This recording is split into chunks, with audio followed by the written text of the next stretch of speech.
Nikad do sada nismo imali ovako nerealan MCU film kao što je Spider-Man Far From Home. Objasni nakon introa. Fuck, još nemam introa. Pozdrav i dobrodošli u osvrt na posljednji MCU film ove godine. Posljednji film treće faze Marvelovog kinematičnog svemira i posljednji film onoga što ćemo uskoro zvati Marvelova Infinity Saga. Miss. Ovdje Peter Parker sa svojim društvom iz srednje ide na ljetno putovanje i tu dolazimo do onog problema sa nerealnošću. Ja sam za MCU proguto svašta. Iron Man, pametan čovjek napravio djelo, leti, puca, može super. Thor, drugi planet, može super. Thanos, Infinity kamenje, paralelne svemiri, zašto ne.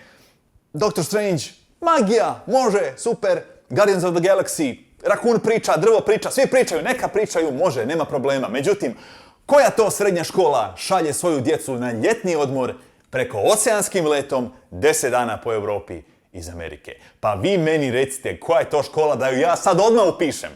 A radnjom je smješten nakon Endgame-a, znači radnja se odvija 2023. Budućnost. Ta budućnost je očito fantastična kad škole šalju djecu na ljetna putovanja preko oceanskim letovima diljem Europe, preko puno skupih europskih gradova. Vrlo je fantastična ta budućnost. Inače, Snappening, kako ga mi zovemo, je sada dobio i službeni Marvel naziv, tako da to ću vam pustiti da otkrijete sami u filmu. Jako je lame, vrlo meh, ali ono što ću vam reći je da u ovom filmu naš Spider-Man sazrijeva, level upa, kako bi ja to lijepo rekao. Postaje heroj na jednoj višoj razini i bilo mi je jako lijepo pratiti taj rast kroz ovaj film. U Homecomingu je on odabrao biti superheroj iz susjedstva, međutim ovdje se od njega traži ipak jedna viša razina ozbiljnosti i zrelosti. I on se non stop šalta između uloge superheroja, frenda sa frendovima iz srednje, usput pokušava nekako zbariti i MJ. Složit ćete se, to je jako puno fronti za jednog srednjoškolca, kao što je Peter Parker, makar bio pametan kao Peter Parker. Ali to je dio šarm Spider-mana. On je non stop pod nekim pritiskom, uvijek se nešto dešava, uvijek je nešto za napraviti. I to je bilo jako lijepo za gledat. Holland se super snašao u toj ulozi, stvarno mu lijepo leži i evo, opet je potvrdio ono što smatram da je on do sada najbolji Spider-Man kojeg smo imali na velikim platnima. Ako mislite da sam u krivu, to je vaše mišljenje i to je u redu. Možete mi napisati ko je vama najbolji Spider-Man, ali mislim da ćemo na kraju ipak doći na moje Tom Holland je najbolji Spider-Man. U MJ smo saznali ovdje nešto više, malo dublje smo prodali u njen lik nego što se to napravilo u Homecomingu i Zendaya je to jako lijepo odigrala. Međutim, super je sve to, Zendaya mi je jako zanimljiva kao glumica, bila mi je super i tu i u Greatest Showmanu, međutim ja se njoj veselim u Dini do godine od Denija Villeneva. Da.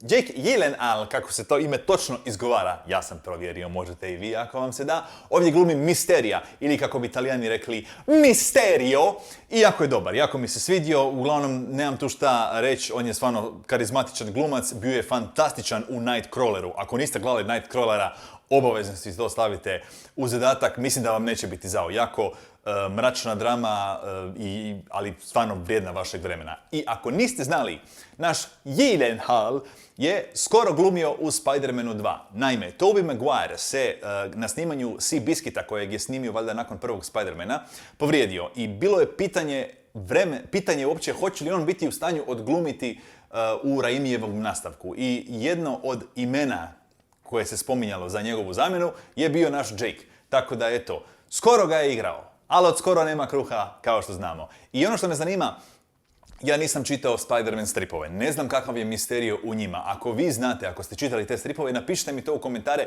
koliko su ga dobro adaptirali za veliko platno. Želim da znam. Inače ne pričam puno o mjestima gdje se radnja odvija, ali obzirom da je ovdje europsko tlo u pitanju, moram malo spomenuti. Naime, Spider-Man prolazi kroz Europu, međutim ne kroz Balkan, nego kroz onaj fini kulturni dio. Ne znam da li vam je to bio spoiler ili ne, sorry. Međutim, u trenutku kada dođe u Nizozemsku, taman posjeti mjesto gdje smo mi bili krajem 4. mjeseca kad smo išli na to putovanje. Tako da, totalno nebitna činjenica, ali meni jako draga. Eto, hvala vam što ste me saslušali. Tehnologija je vrlo važan aspekt ovog filma i to ne samo zbog onog standardnog da ona sama po sebi nije dobra ili loša, nego ovisi o njenoj svrsi, kako se koristi, nego Odnos Petera Parkera i Tonija Starka koji se ovdje jako potencira i na neki način ovaj film, posljednji u ovoj MCU fazi, me jako podsjeća na prvog Ironmana. Možemo reći da se ta dva filma, kako bi George Lucas rekao, rimuju. I stvarno kada potražite malo elemente prvog Ironmana u ovom filmu, vjerujem da ćete ih naći i sigurno ćete ih naći, pogotovo ako znate malo više detalja o prvom Ironmanu. Tako da, jedna ekstra dimenzija ovog filma u biti koji se nisam nadao da ću dobiti pa sam lijepo dobio. Eto, tako da to mi se sviđa, to sam htio reći. To mi je bilo dobro, da. Prije zaključka velika hvala što ste došli do ovdje s videom, like, share i subscribe ako još niste i velika hvala mojim donatorima na Paypalu i Patreonu. Evo, svaki tjedan pojavi se netko i dodamo jedan vagon u ovaj vlakić. By the way, ako možda nemate mogućnosti donirati, a želite podržati kanal, razmislite o tome da sudjelujete u transkribiranju ovog videa, da napravimo titlove. To je vrlo onako mučan posao, meni se ne da raditi, ali ako se nekome od vama da, ja ću vam to rado omogućiti. Eto, sad znate. Što da još kažem? Znači, imate jednu fantastičnu mid-credit scenu, to mi se jako svidjelo. Imate jednu after-credit scenu, ima tu nekoliko twistova u filmu, naravno, jer film je. I to je više manje to. Ovo je ono MCU film na koji smo navikli, ono standardna kvaliteta. Ne mogu reći da me sad nešto oduševio, da me izveo iz cipela od iznenađenja. Mislim da je nakon 23 filma to jako teško napraviti sa filmom o jednom superheroju. Ali bez obzira na to, mislim da će fanovi biti zadovoljni, što Spider-mana, što MCU-a općenito. I apsolutno da sad taj film naleti opet na nekakvom programu, streamu, Netflixu, HBO-u, neće mi biti žao pogledati ga opet. Zabavan je, zanimljiv, ne stoji puno, jako je brz i radnja jako lijepo teče. Tako da eto, to je mojih 5 centi o Spider-Man Far From Home.